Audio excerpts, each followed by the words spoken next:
Sejam todos muito bem-vindos ao Sem Aperreio Podcast. Hoje nós vamos tratar de um assunto que traz liderança, tradição e humanidade. Trazemos o nosso irmão, nosso venerável mestre, Wilbert Bismarck. Vou deixar que ele se apresente melhor para nosso público, os nossos ouvintes. Muito obrigado, meu irmão Wagner Moraes. Estamos aqui agora no Sem Aperreio Podcast. Maravilha, muito obrigado pelo convite. Sou Wilbert Bismarck. Estou na condição de venerável mestre da augusta e respeitável loja simbólica Perfeita Amizade Alagoana, uma loja de 157 anos de história, e assumi essa missão em junho de 2025 com muita responsabilidade, para que a gente possa, então, trabalhar em uma loja tão histórica e tão grande, do tamanho da nossa Perfeita Amizade. É um prazer, meu irmão, estar aqui com você nesse segundo episódio. Para mim, é uma honra. Maravilha. Eu que agradeço o seu aceite para vir para cá, irmão. E eu queria começar com uma pergunta relacionada à maçonaria, à ordem. O que é a maçonaria? Para as pessoas entenderem, para desmistificar toda essa situação que as pessoas julgam muito, né? A gente prega que precisa evitar fazer julgamentos e ter mais curiosidade. Então, aqui o Sem Aperreio é para isso, para a gente ter essa curiosidade e vir aqui e fazer essas explicações. Pois é, meu irmão. Esse tema sobre a maçonaria, geralmente, ele gera muitas perguntas. Infelizmente, muitos comentários negativos. As pessoas fazem comentários negativos até pelo desconhecimento. E hoje, inclusive, eu assumi o papel de tentar, principalmente na condição de venerável mestre, de desmistificar isso. Porque se perguntam muito e afirmam, infelizmente, de forma dizendo que a maçonaria é uma sociedade secreta e que faz pactos ou qualquer situação assim que venha a desvirtuar o conceito de maçonaria. Mas a maçonaria nada mais é do que uma sociedade discreta de homens, homens livres e de bons costumes que buscam o aperfeiçoamento moral. Justamente para trabalhar a pedra bruta a lapidação, do homem, né? O desenvolvimento, né? É isso, a lapidação do homem. A gente entra na maçonaria para se lapidar. E esse é um dos principais fundamentos da maçonaria, é a fraternidade, tá? E algumas pessoas ficam com receio, principalmente dessa parte, de dizer o que é a maçonaria, se é religião, se não é religião. E isso realmente é o que a gente tenta mais desmistificar. A maçonaria, ela não é religião, como eu falei, ela é uma entidade filosófica, filantrópica e de aprimoramento moral. Show de bola. Wilbert, eu tenho acompanhado suas lives. Para quem não sabe, ele tem uma live que ele faz com mais 4 maçons todas as terças-feiras, às 8 horas. É isso? Isso. Às 8 horas. E eu peguei um trecho lá, você falando sobre um dia que você ajudou uma pessoa com fome na rua. Eu queria que você trouxesse essa história que foi tão rica lá na live que você teve para o nosso podcast, para que a gente possa ter essa experiência para a população e nossos espectadores terem conhecimento dessa sua história, que é tão bonita, tão humana. Bom, meu irmão Wagner, justamente são essas ações que mostram a diferença da maçonaria. Que não é aquele mito que as pessoas ficam achando, ou aquela sociedade que não pratica o bem, pelo contrário. A maçonaria, a essência dela... A essência dela é praticar o bem. É praticar o bem. E eu estava comentando nessa live, que hoje a gente está chamando de livecast, no nosso canal, no próprio Instagram. Pode divulgar aí, viu? Wilbert.bismarck, é o meu arroba, né? Sim. Wilbert.bismarck. E a gente sempre tem esse canal com uma conversa com 3 irmãos e a gente convida mais um e a gente faz 4. É uma roda de um bate-papo. E nesse eu estava falando sobre a caridade. A essência da maçonaria, principalmente a essência do homem maçom, da caridade.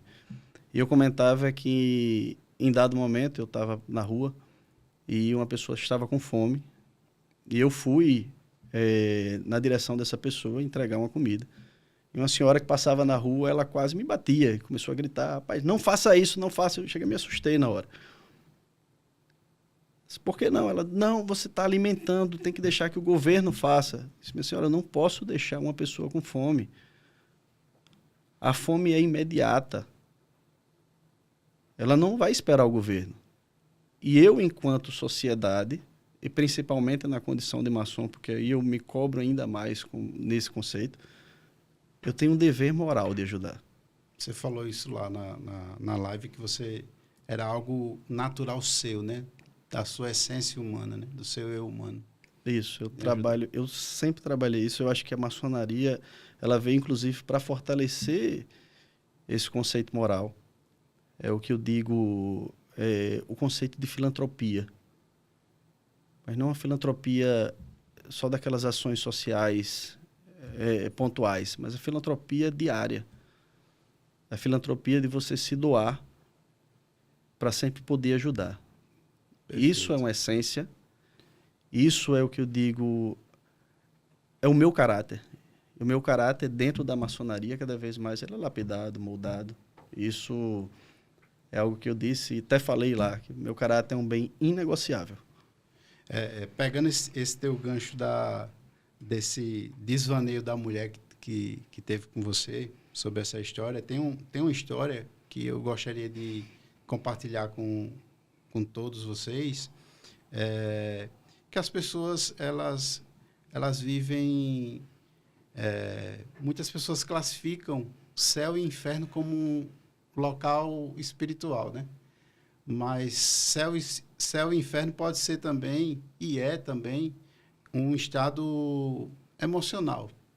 As pessoas estão perdendo muito o controle, é uma briga de trânsito, é qualquer coisa, e as pessoas estão estourando, o mundo está muito complexo. E essa questão de céu e inferno, ela é muito presente em todas as situações do cotidiano humano, né? Inclusive tem um conto budista, eu acho que é budista o conto, que fala, irmão, de um samurai que sai e diz assim: eu vou procurar sabedoria. Não sei se você já ouviu falar sobre isso. Eu vou procurar sabedoria. E ele sai peregrinando em busca de sabedoria. Ele encontra um ancião, um monge ancião. E ele vai ao encontro do monge, e o monge, o que é que você quer? Ele pegou e disse: eu quero saber a diferença entre o céu e o inferno. E o semblante do monge mudou na hora, que era um semblante de paz. Sim. Ele já mudou para um semblante mais de agressividade, de petulância. Aí eu não sou obrigado a lhe passar nenhum tipo de informação. Você é um homem agressivo, você está fedendo, você desonra a sua classe, você já matou muitas pessoas, já feriu muitas pessoas, e nisso, no momento de fúria, o samurai já puxou a espada para decapitar o ancião. Quando ele estava puxando para fazer o movimento, o ancião fez: isso é o inferno. Ele, impactado, vendo que aquilo ali era um ensinamento, ele percebeu o quanto o ancião tinha se arriscado para poder ensinar ele sobre o inferno. Ele voltou a espada para embaiar a espada. Quando ele estava embaiando a espada, ele olha para o samurai e faz: isso é o céu. Então, assim, as pessoas, as pessoas precisam entender que no mundo a gente pode viver em estado de céu, estado de graça, ou estado de inferno, estado de atraso. E é muito forte essa questão, porque nós temos que nos lapidar o tempo todo. Isso. Nós temos que sempre estar buscando evoluir e ter essa humanidade desse que você trouxe muito bem aqui, esse caso, que nos coloca em outro patamar, né, como seres humanos, né? Pois é. Em relação a essa questão da caridade. Pois é. Quando você fala do céu e inferno, principalmente nesse conceito que você apresenta, é algo que a gente trabalha muito na maçonaria e foi algo que eu aprendi assim que eu entrei na maçonaria. Perfeito. Assim que eu entrei na maçonaria, tinham duas grandes colunas, eu digo que são dois grandes irmãos lá, que eram irmãos bem mais velhos, um de 92 anos de idade, outro de 80 e poucos anos de idade. Até no começo, quando eu entrei na maçonaria, eu olhei para eles assim, eu disse, rapaz, o que eu vim fazer aqui no começo? Aí depois eu parei para pensar, eu digo, rapaz, esses homens estão aqui, eram mais de 50 anos ininterruptos de maçonaria. Eu digo, rapaz, se eles estão aqui, um deles era juiz aposentado, o outro professor universitário aposentado, financeiramente muito bom, podiam estar em casa relaxando, mas estavam lá todas as noites. Aí foi quando deu o estalo, eu disse, rapaz, se eles buscam, encontram algo aqui, eu também vou achar. E um deles me disse algo que, para mim, foi uma das essências maiores da maçonaria. E é justamente nisso que você falou, que é a questão da tolerância. Perfeito. Entre o céu e o inferno, nessa sua condição, se eu tolero algo, às vezes eu consigo me manter no céu e não deixar que o inferno se alastre. Perfeito. Você completou de maneira bem inteligente a história e o conteúdo. Pegando o gancho da questão da maçonaria mais antiga e a maçonaria atual e as redes sociais. Você é um expoente nas redes sociais de falar sobre maçonaria, de mostrar seu rosto, dar cara a tapa, como diz no ditado popular. Eu queria entender o quanto isso foi pesado para você, quanto homem, quanto pai de família, quanto profissional, e se você considera isso como uma missão, e o que você acha que deve ser daqui para frente, como deve se comportar a maçonaria em relação às redes sociais. Bom, meu irmão, quando você fala nesse contexto, você até me joga e me traz algo que no início, quando eu assumi a missão de ser venerável, que para mim foi uma das maiores responsabilidades da minha vida, da minha trajetória, principalmente, como eu falei, é uma loja de 157 anos de história, uma loja onde foi iniciado o Marechal Floriano Peixoto. Isso. Uma loja onde passaram inúmeros irmãos intelectuais. E eu assumi a responsabilidade da liderança dessa loja. E quando eu estava me preparando para sair de casa, meu filho, com 10 anos, chegou para mim e disse, papai, deixe um legado na maçonaria. Perfeito. Se eu tinha um peso de responsabilidade daquele cargo, naquele dia, aquele peso dobrou. E no momento que eu entrei na maçonaria, eu acho que um dos legados que eu quero deixar é justamente isso, desmistificar. Como você falou, colocar a cara na internet não é fácil. Não é fácil. Postar uma foto com paramentos na internet e você receber inúmeros elogios. Mas também recebe críticas. São poucas. Mas a gente tem que trabalhar muito isso. Eu me trabalho muito nisso, porque você vai ter lá, não são os haters, mas algumas situações são pessoas que querem criticar por inveja. Às vezes da própria maçonaria. Da própria maçonaria, por conceitos... correntes atrasadas, né?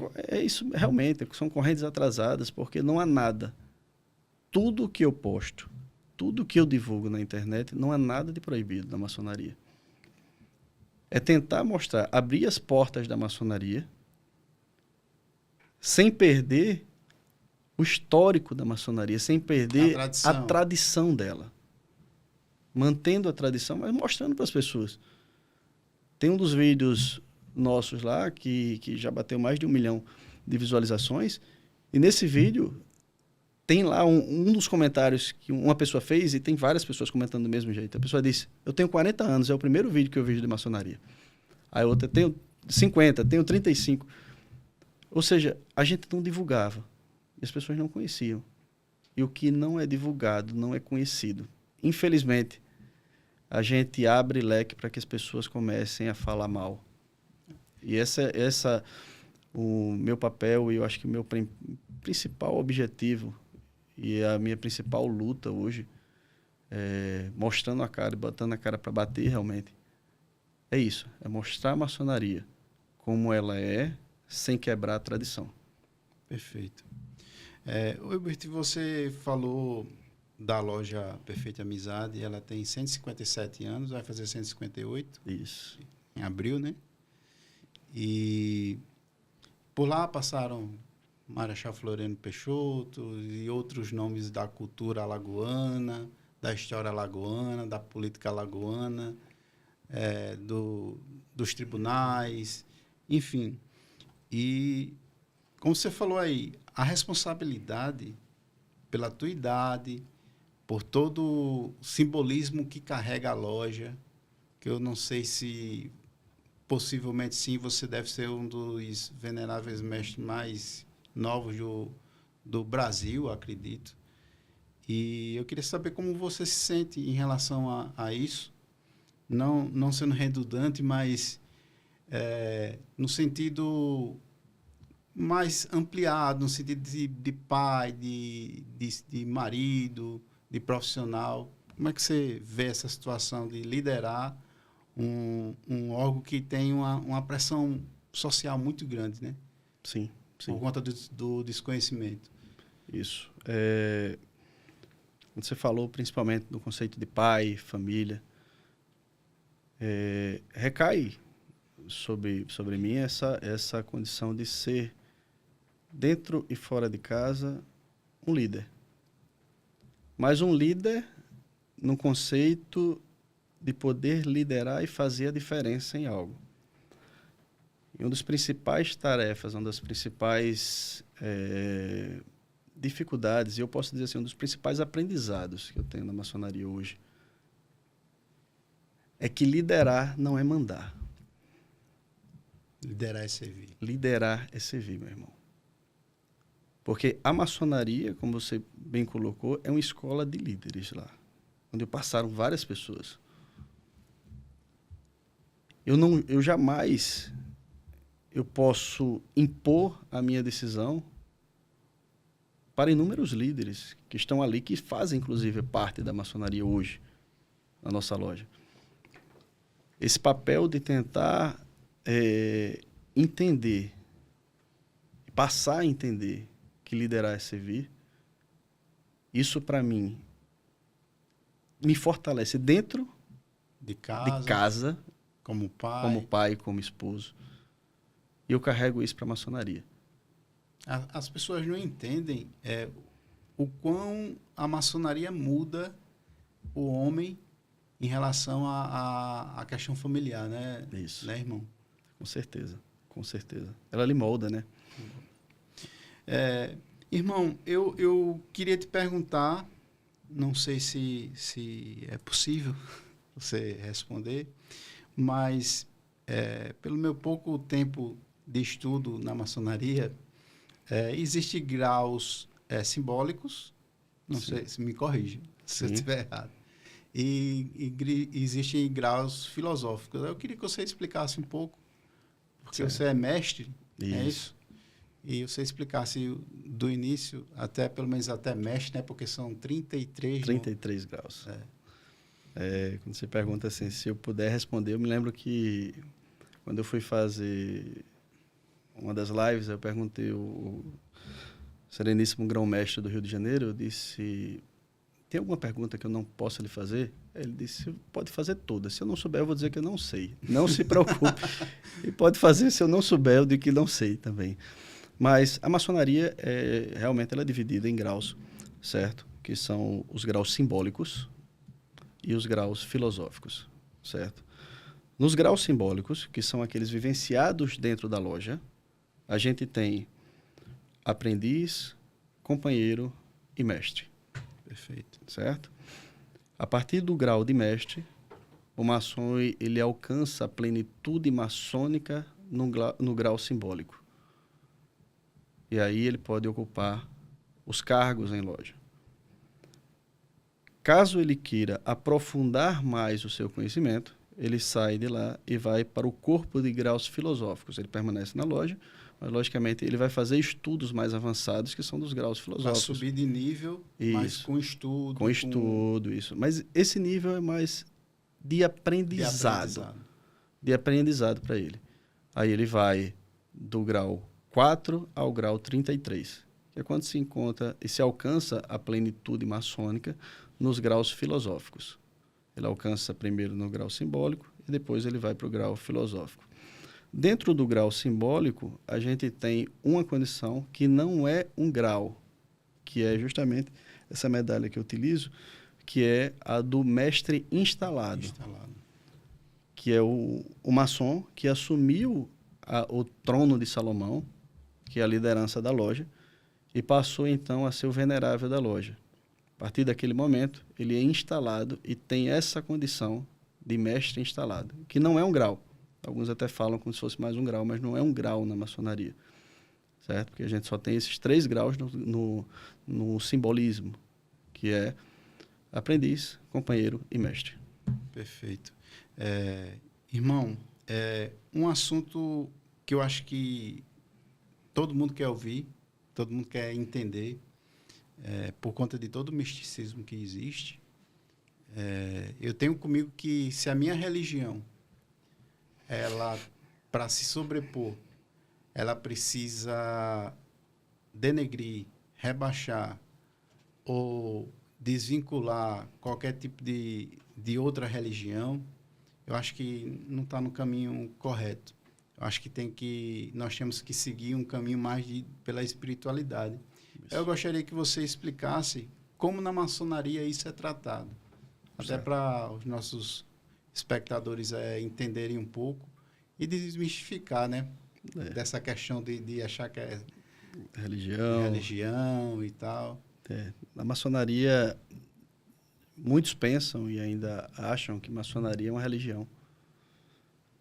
Inclusive lá no nosso canal, na nossa página, algumas pessoas falam, quando vão fazer um comentário, essa é a religião deles. Não é uma religião. A maçonaria, ela é, como eu disse, uma escola filosófica. Mas, para você entrar na maçonaria, você precisa da religiosidade. Religiosidade no sentido de que você só entra na maçonaria se você acreditar em um ser superior. Então, ateu não entra. Ateu não entra na maçonaria. Ele tem que acreditar em um ser superior, a quem chamamos e denominamos dentro da maçonaria de o grande arquiteto do universo. Perfeito. Aqui no Brasil, realmente mais, é o conceito de Deus. Deus é o nosso grande arquiteto do universo. Foi quem desenhou todo o universo, né? De uma forma geral. E a maçonaria, ela aceita todas as religiões, independente de qual seja ela. Ela preza pelo caráter. Com certeza. A gente só entra um homem lá, que ele tem que ser homem livres e de bons costumes. O seu caráter que vai lhe moldar a entrar ou não. São 2 condições. Essa é justamente essa de você entrar na maçonaria. Você precisa acreditar em Deus. E se você for casado, tem que ter autorização da patroa, né? Tem que ter autorização da esposa. Algumas pessoas... Rapaz, como é isso? Eu fiz uma postagem, um rapaz, uma vez, ele disse, você tem que colocar a esposa tem que dar o aval, é? Eu disse, a maçonaria, ela preza pela família. Se a esposa não concorda, cara, o que é que vai acontecer? Você vai entrar na ordem, mas vai quebrar um conceito familiar que a maçonaria preza. É muito melhor que você fique lá e trabalhem, como a gente diz, maçons que não tenham avental, ou convença depois a sua esposa, porque é difícil as esposas também, em alguns casos, aceitarem. Porque eu digo sempre, a esposa, ela aceita o ingresso do irmão na maçonaria, não pela maçonaria, mas porque ela confia em você. Ela vai dizer, como eu já fiz algumas sindicâncias, a minha esposa disse, eu não sei, nem conheço direito. Eu disse, não, mas eu posso lhe apresentar. Ele disse, mas ele está entrando? Eu confio no que ele está dizendo. Vou acreditar. Vou acreditar. Perfeito. Meu irmão Wilbert, eu queria pedir licença para agora nós fazermos aquela parte que é a parte boa, a parte do jabá, dos nossos colaboradores, os nossos incentivadores do podcast Sem Aperreio Podcast. Nós temos a empresa UEL, que eu sou um dos sócios, que tem um trabalho muito bonito que é voltado para a ONU, voltado para os 17 Objetivos de Desenvolvimento Sustentável da ONU, para ajudar gestores públicos e prefeitos e também empresários, que para a prefeitura você tem ODS, que são os Objetivos de Desenvolvimento Sustentável. Para as empresas privadas você tem ESG. Então, a UEL é uma empresa de gestão sustentável. Ela é nossa empresa do legado, né? Que a gente chama a empresa de legado. O ANA é do nosso amigo Davi Freitas, que foi o episódio número 1. É uma clínica que presta serviços de diversas áreas da psicologia, psiquiatria, endocrinologia, nutrição. Recomendo a vocês procurarem na internet, está aqui o QR Code, para que vocês possam acessar e conhecer os trabalhos da clínica. Nós temos aqui a SS Rent a Car, que é do nosso amigo Kleber. Se você precisa de um carro, alugar um carro, vem aqui turista, passar as férias em Maceió, conhecer nossas belezas, está aqui uma locadora que tem compromisso, que é séria, que tem carros bons, novos, revisados. SS Rent a Car, nosso amigo Kleber, nosso irmão, um grande abraço. Externa Café, nosso outro irmão, Laécio, que está se recuperando. Até queria mandar um abraço para ele, que ele fez uma cirurgia recentemente. É uma rede de cafeteria que o nosso irmão tem em São Paulo, que logo, logo vamos ter aqui uma sede aqui em Maceió. A Carajás, que vocês todos conhecem, é de outro irmão nosso, de uma família tradicional aqui, que tem uma história muito bonita. Carajás, que você precisar de construção, utensílios domésticos, tudo que você imaginar, só não vende turbina de avião, mas procure a Carajás, é uma empresa alagoana que está em diversos estados no Brasil e é uma marca consolidada. Eu queria agradecer ao Alexandre, que deu essa oportunidade de nos apoiar aqui. Está o QR Code ali com o Instagram oficial deles. Lógica Automação Residencial. Também uma empresa de um grande amigo, de um ser humano fantástico, que é o Dilson. Se você está construindo, se você está reformando e quer entrar nessa onda de automação da sua casa, não tem empresa melhor do que a Logic, aqui em Maceió. Pode procurar. E para você que é empresário e quer fazer parte dessa família do Sem Aperreio Podcast, nos ajudando com patrocínio, nos contacte pelo e-mail para a gente fazer essa parceria legal. Os ritos. Você, com sua experiência, você poderia nos passar esse seu conhecimento sobre os ritos de maçonaria que existe no meio maçom? Sim, a gente tem alguns ritos que são praticados nas lojas. Logicamente, isso é escolhido pela loja, pela potência no qual a pessoa participa. No caso da Perfeita Amizade Alagoana, é o rito escocês antigo e aceito. Aqui também no Brasil a gente tem o rito brasileiro, que é um outro rito. Tem o rito adoniramita, que é outro rito. Ou seja, tem diversos ritos que são praticados que muda simplesmente a forma como a ritualística dentro da reunião ela é praticada.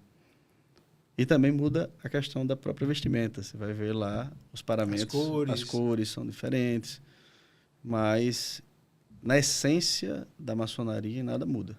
Só a forma de estudar.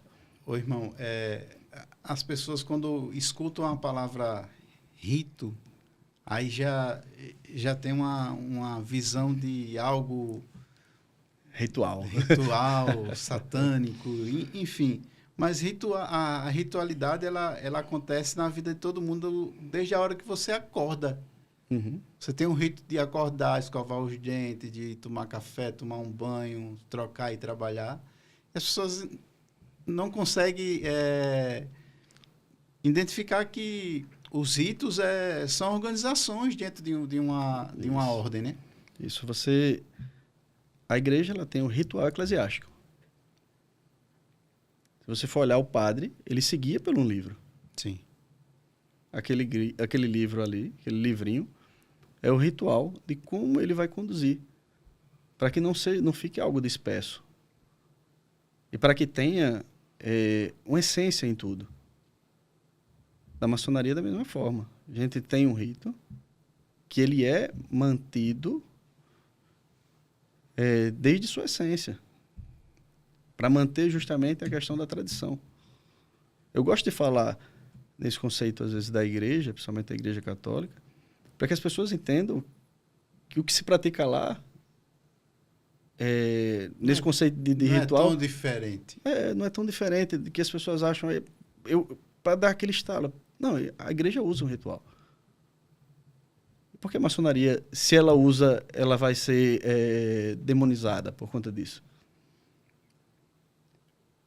Eu participei uma vez de uma palestra com os seminaristas de uma igreja e eu comentava entre eles, eu disse, olha, vamos fazer o seguinte, é importante se trabalhar o ritual eclesiástico. E o teatro eclesiástico. Quando eu falei teatro eclesiástico, todo mundo... O menino levantou, porque ele pensava que teatro seria algo assim, no sentido de que algo fantasioso. Mas depois eu expliquei a ele, isso, o teatro eclesiástico é o sentido de que você vai ver que o padre, ele levanta a mão em determinado momento, a hóstia, ele segue um rito. Ele segue um rito. Ele segue um fluxo. Até em audiências... Todas as audiências você segue esse rito. O local de sentar, tudo é ritualizado. Momento de sentar, momento de levantar. Tem um padre até que ele dizia, a missa é um verdadeiro exercício, é um senta-levanta, senta-levanta. E faz parte do ritual. E na maçonaria é justamente isso. Mas o nosso ritual também, a gente utiliza ele para o aprendizado. Que ele é muito rico em alegorias, é muito rico em ensinamentos. Isso que a gente participa, logicamente, só quem tem acesso a ele são os iniciados, né, os na maçonaria. Iniciados. Ô, irmão, pegando esse gancho, eu queria que você falasse, se você for o primeiro maçom na sua família e a relação de seu pai ser bispo, não é isso? Sim. E como se desenrolou isso dentro da sua família, seu pai sendo bispo, você entrando na maçonaria, toda essa questão mística que rola em si, mas eu acredito que seu pai seja um homem muito sábio. Isso. Eu queria que você explicasse aqui pra gente. Pois eu não sou o primeiro maçom da minha família. Pelo menos eu falo de uma descendência próxima a mim.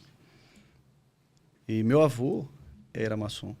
Meu avô foi maçom, iniciado. Meu avô foi o primeiro bispo diocesano da Igreja Católica Apostólica Brasileira aqui em Maceió, aqui em Alagoas. Isso é importante, viu, gente? Meu avô, ele trouxe, inclusive, a Igreja Católica Apostólica Brasileira, implantou ela aqui em Maceió, Alagoas, Dom Vanilo Galvão, saudoso Dom Vanilo Galvão, professor, estudioso, parapsicólogo, e que enxergou na maçonaria algo para se acrescentar ainda mais. E mesmo ele, como eu tinha falado antes, ele acreditava em Deus. E isso foi a condição que autorizou ele a entrar. E meu pai assumiu a responsabilidade como segundo bispo diocesano da Igreja Católica Apostólica Brasileira aqui em Maceió, mas como ele comandava a igreja, ficou muito à frente, porque meu avô teve mal de Parkinson e tinha muita dificuldade na questão da locomoção, teve que se afastar. Meu pai, ele recebeu alguns convites e ele não entrou. Ele já me disse várias vezes, ele disse, eu nunca entrei na maçonaria porque eu não tinha tempo e eu queria me dedicar. E todas as reuniões eram justamente nos dias que eu tinha missa, ou que eu tinha alguma celebração. E eu tinha uma missão na igreja. Eu não podia deixar de fora essa missão. E isso, a partir do momento que eu recebi um convite para ingressar na maçonaria, comentei com ele. Ele foi uma das pessoas que ficou mais feliz. Porque sabe o... Porque ele sabe a essência. Meu pai participou de um podcast da maçonaria, inclusive, que perguntaram a ele, e foi ele e outro bispo da Igreja Católica Brasileira, e ele falava sobre a maçonaria. Realmente era ele mostrando o respeito que tem pela maçonaria. E quando você conhece a maçonaria, você entende que é algo muito bom, que a gente precisa respeitar. Respeitar no sentido realmente de valorizar. E honrar muitas coisas que os maçons fizeram pelo Brasil e pelo mundo, né? Com certeza. Tem várias histórias. Estados Unidos, a Constituição dos Estados Unidos, ela praticamente foi toda feita por maçons, os presidentes maçons. Os nossos 2 presidentes da República, os primeiros, são alagoanos e são maçons. Eram mações. Inclusive, o segundo foi lá da loja, Floriano Peixoto. Da loja. Deixar o Floriano Peixoto. Foi iniciado na nossa loja. E as pessoas precisam entender isso, que a maçonaria ela é uma ordem que ela vem para lapidar o homem. Isso. E ajudar a sociedade, mesmo que seja de forma discreta, mas está ali com seus valores, seus princípios, para poder ajudar a sociedade de alguma forma. Eu queria que você explicasse para o público a questão das potências. Certo. Para as pessoas entenderem como funciona essa questão das potências, das divisões. Da maçonaria. Hoje a gente tem, no Brasil, 3 potências, nas quais existem usada a linguagem mais fácil para as pessoas, existe uma comunhão entre elas. Que independente da potência, independência maçom é maçom. Isso, maçom é maçom. Pode haver intervisitação, podem participar das reuniões, que são o Grande Oriente do Brasil, da qual eu pertenço. O Grande Oriente do Brasil, ele é uma organização federada, ele vem segmentado de Brasília, aí tem os Grandes Orientes estaduais, aqui no caso a gente tem o Grande Oriente do Estado de Alagoas, no qual o nosso grão-mestre, Otávio Lessa, que rege as nossas lojas, que rege o Grande Oriente do Estado. Temos a Comab e as grandes lojas. Grandes lojas e Grande Oriente do Brasil são mais antigas.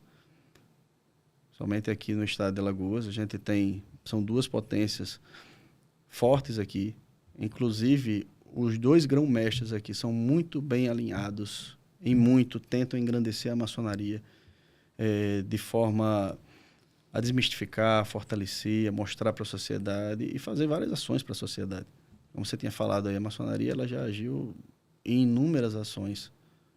Independência do Brasil, abolição da escravatura.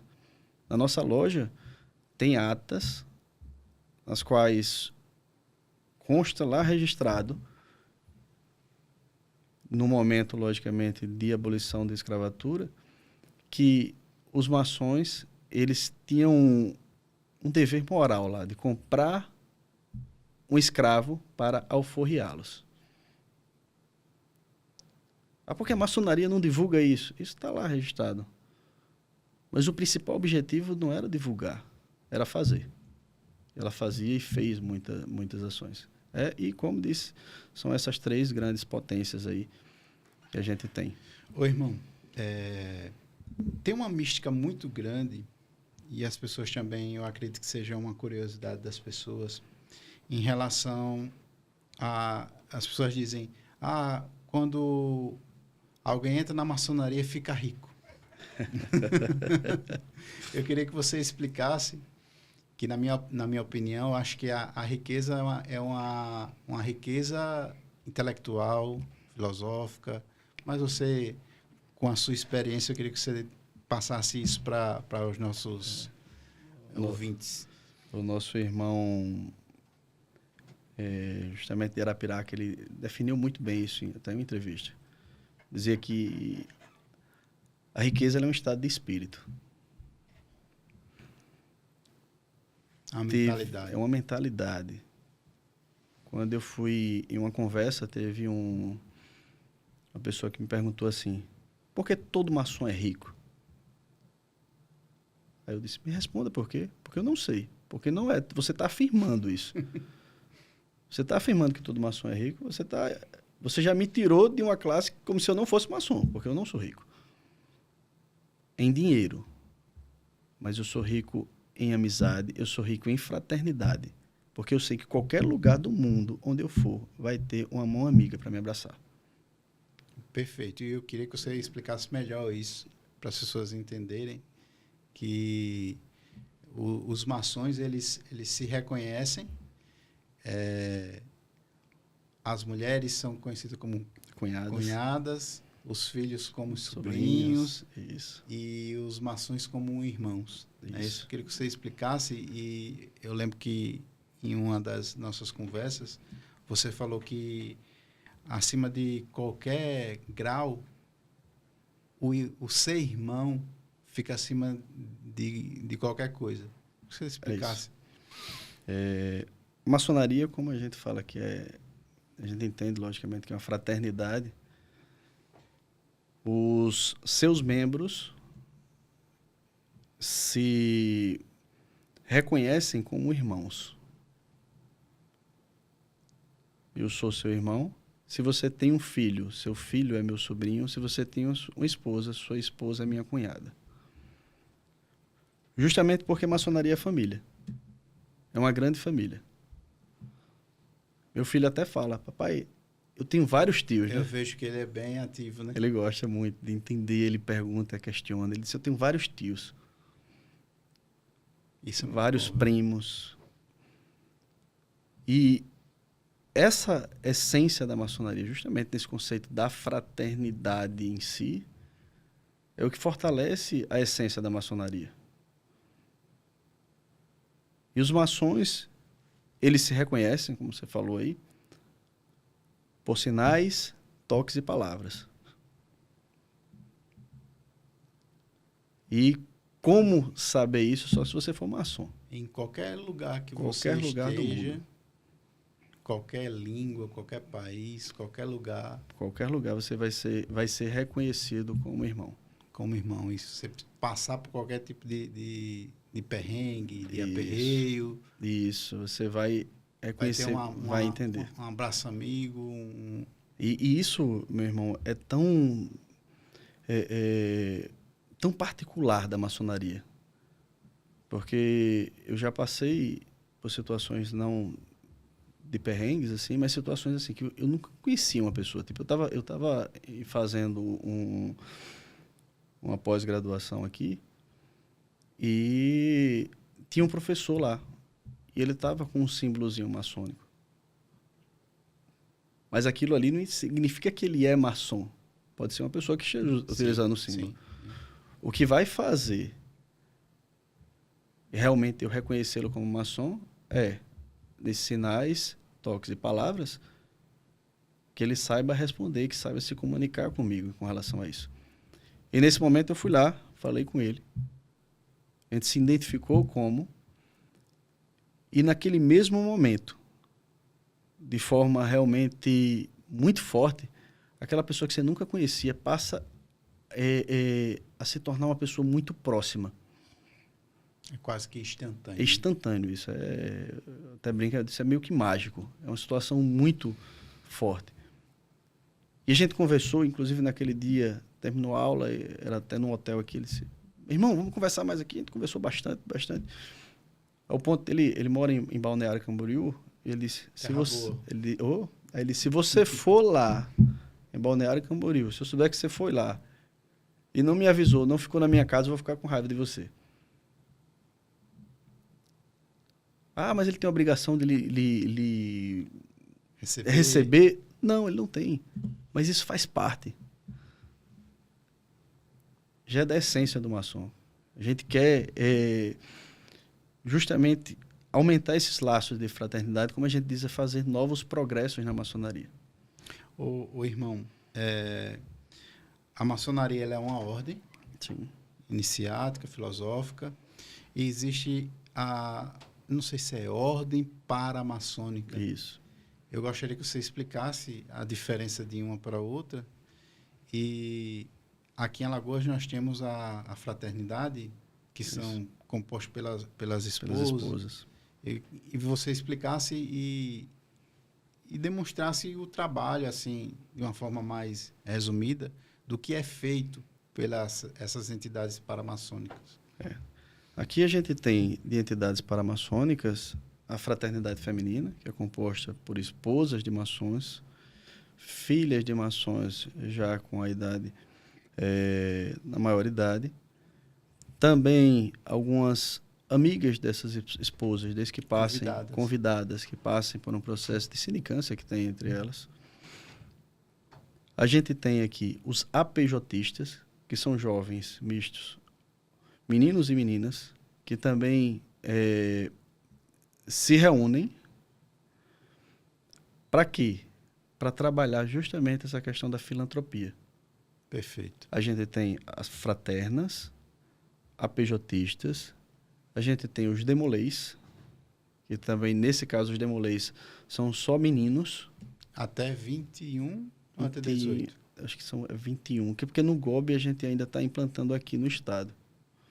Implantando, a gente está adotando que o lá capítulo. Na sua live, um dos seus companheiros de live, ele foi da ordem, né? Demolei, né? Ele foi da ordem Demolei, o Ian. O Ian, isso. O Ian, ele conhece, tanto é que eu falo, a gente fala de Demolei. Extremamente inteligente, ele extremamente é um cara culto, muito né? culto, um cara muito bom. E o Ian, ele fala muito sobre isso, sobre a ordem Demolei, porque ele disse que foi o que moldou ele. E você tem, em paralelo, as filhas de Jó. As filhas de Jó, ao contrário, são as filhas de maçons que também participam e fazem esse... É um demolei feminino. Num conceito assim de forma mais entendível, realmente é isso. São duas, é o Clube do Bolinha e o Clube da Doluzinha, que a gente possa entender assim dos jovens, mas linguagem mais simples. Linguagem mais simples, mas que eles fazem trabalhos excelentes. Primeiro, o trabalho entre eles. Porque você pega o jovem, principalmente hoje, onde a gente tem uma sociedade perfeito, irmão, que está com uma dificuldade na formação de seus filhos. Emocionais, de rotina, principalmente limites. Limites, é verdade. Os jovens, hoje em dia, eles têm muitas dificuldades com os limites. E quando a gente coloca eles nesses grupos, a gente começa a moldá-los. Você trabalha a liderança. Você trabalha a liderança, você trabalha... E você trabalha o conceito também de humanidade, que eu acho que é o principal. É o jovem saber que a vida não é só ele. Infelizmente, hoje, muitos jovens, parece que a vida é só ele, só para ele. É aquele jovem que você vai falar, ele vai esculhambar o pai, ele vai desrespeitar a mãe. Isso, infelizmente, é algo que está sendo rotineiro, né? Está muito. E de uma fragilidade, essa geração ela tem uma fragilidade muito grande, emocional, que me preocupa muito. Sim. Me preocupa muito, porque a minha geração e a sua, você mais novo do que eu, mas a gente teve muitas frustrações, ralamos muito o joelho caindo na rua, jogando bola. E a sociedade hoje, a geração hoje é uma geração de dentro de um quarto, mexendo no celular. Isso me preocupa muito, porque até a questão da lapidação, da intelectualidade, isso vai cair. Isso vai produzir uma geração empobrecida intelectualmente falando. Isso. E hoje com o avanço, inclusive, da internet, da inteligência artificial, que, como a gente sabe, é uma ferramenta que a gente utiliza diariamente, mas para o jovem a gente tem que ter muito cuidado com isso até. A partir do momento que eu entrego a inteligência artificial para ele como ferramenta, para que ele não passe a acreditar nem achar que aquilo é a mente dele, que vai pensar por ele. Tem casos até que tem adolescentes que namoram com a... Namoram, são casos que chegam a beirar o absurdo, né? Absurdo. Mas isso é o que a gente precisa trabalhar. A gente precisa trabalhar no jovem, mas eu digo principalmente, a gente tem que trabalhar, sabe quem, meus irmãos? Nos pais. Os nossos filhos, as nossas crianças, elas podem se perder. Mas eu acho que em casa a gente precisa trabalhar. A gente tem um papel hoje muito mais duro do que os nossos pais e avós tiveram. Porque antes... Nós não tínhamos tantas informações. Não tinha tantas informações. Os jovens da geração... Antes era muito... A gente fala... Antes não tinha lei da palmada, né? Não tinha algo... E era muito assim, no castigo. Mas era muito o conceito moral, e como você disse, não tinha muita informação. Cara, streamer, você vai assistir um filme, o filme era lançado, você passava quantos anos para assistir um filme? Eu me lembro que quando... Você assistia um filme, quando você assistia o filme em casa, e você ficava lá, se segurando para ir no banheiro, porque ele iria... não tinha pausa. Não tinha pausa. Quando dava intervalo, corre todo mundo. Hoje o menino levanta para fazer alguma coisa, para o vídeo. Aí para o vídeo. A nossa geração, ela conseguiu pegar o analógico e pegar o digital. E é uma mistura bem frenética na cabeça, porque eu acho que vai ser a última geração que vai enfrentar essa mudança. Eu acho estamos num mundo líquido, né? As coisas elas vão evoluindo rapidamente. Todo dia tem algo novo, todo dia tem... Mas, como eu disse, uma velocidade absurda. E o que eu digo assim, acho que até um recado, porque a gente fala muito dos filhos, mas eu gosto também de falar para os pais isso, sabe? Pode falar para o recado que é importante. Eu acho que é importante. É muito importante, antes de a gente criticar filho de quem quer que seja, ou até os nossos próprios filhos, a gente entender que você precisa formar o seu filho. Você tem que formar o seu filho antes que as drogas o contaminem. Isso é importante. Não deixe que as drogas, o vício, contamine seu filho. E não transfira essa responsabilidade para a escola. Não transfira essa responsabilidade para o psicólogo. Não estou dizendo que a pessoa não vai precisar disso, porque precisa. Hoje a gente precisa manter escola, atendimentos psicológicos, mas não transfira tudo isso. Mantenha o seu papel também como pai, como mãe. Isso é importante. O processo de lapidação, ele é um processo que exige muito discernimento. Porque você passar pelo processo do entendimento, ele é doloroso. Isso. Ele é doloroso. Mas quem tem o entendimento, quem tem o conhecimento, ele passou por um processo de repreensão. Isso. Isso que você falou é isso. O pai, ele tem que repreender, o pai, ele tem que agir para que o filho tenha entendimento para futuramente ou Deus, ou a vida, ou as coisas, entregar a nossa prole a sabedoria. Porque a gente não tem como comprar sabedoria, irmão. Não. Mas o pai tem que ser exemplo, né? É. Hoje a gente tem que ser muito exemplo. A gente chega Quantas vezes a gente fala dos filhos? Eu digo isso porque muitas vezes eu tento me policiar e me policio com isso. E eu acho que é muito difícil a pessoa dizer que é 100% antenada quando você chega em casa, a sua família, o seu filho. Porque, infelizmente, hoje... Nós trabalhamos o dia todo, trabalhamos não temos horas para chegar. A gente acha que precisa responder o tempo todo mundo, no celular. É uma ferramenta excelente. Mas também é uma ferramenta... a cabeça acelerada, né, irmão? Aí que fica a 1000. E algumas vezes eu já me deparei em casa e eu tô no telefone, já respondendo uma mensagem, vou responder agora. Aí meu filho, pai, vem aqui, peraí, pai. Aí eu respondendo, aí a pessoa até demorava a responder, foi chegar um dado momento que eu cheguei e disse, peraí, cara, a pessoa precisa... Quem está querendo minha atenção é meu filho aqui. Mas isso a gente tem que ser trabalhado todos os dias, senão você vai fazer a mesma coisa. A gente precisa se lapidar nisso. Irmão, nosso tempo aqui já está se esgotando. Eu gostaria que você deixasse seu recado, sua mensagem ao nosso público. E queria te agradecer por ter vindo aqui, aceito o convite. Espero que tenha sido um bate-papo leve, legal, que nós possamos, com a sua sabedoria e com a proposta do podcast, a gente possa transmitir o que é a maçonaria, como a maçonaria se comporta dentro da sociedade, como ela pode ajudar a sociedade. Então, eu gostaria que você encerrasse com um recado para os nossos ouvintes. Primeiramente, eu lhe agradeço, meu irmão, pela oportunidade, pelo convite. Fez, como eu disse, é o segundo episódio que, para mim, é uma honra estar aqui presente. Que honra. Pensei logo em você. Que honra, que honra. O Sem Aperreio Podcast. As pessoas, quem não segue aí, sigam o canal deles. Está conteúdos riquíssimos aí. Eu tenho acompanhado, tenho assistido. O irmão Wagner entrou na maçonaria recente, mas... Menos de um mês, mas é uma pessoa que eu posso dizer assim, que era um maçom que a gente trouxe para dentro.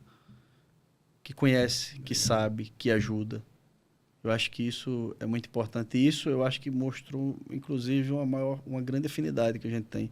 Isso, verdade. Converso com o Wagner praticamente todos os dias. A gente conversa, a gente troca ideias. E isso é muito importante. E eu agradeço o espaço também, poder divulgar a maçonaria, divulgar a nossa loja, posso dizer, a nossa loja Perfeita Amizade Alagoana. E para mim é uma honra estar na liderança dessa loja. O recado sempre para as pessoas, não julguem aquilo que vocês não conhecem. Entendam primeiro, para depois fazer, logicamente, suas considerações, suas críticas, mas de algo que você conheça. Não é porque você não conhece que é errado. Aprenda a conhecer, aprenda a estudar e aprenda a entender antes de julgar. Realmente, para mim, é um prazer estar aqui. Agradeço. Obrigado, meu irmão. Agradeço essa oportunidade. E realmente... Vamos ter outros papos, outras entrevistas, Deus quiser, daqui para frente. E assim nós encerramos o episódio de hoje, o segundo episódio do Sem Aperreio Podcast. E eu te encontro na próxima semana.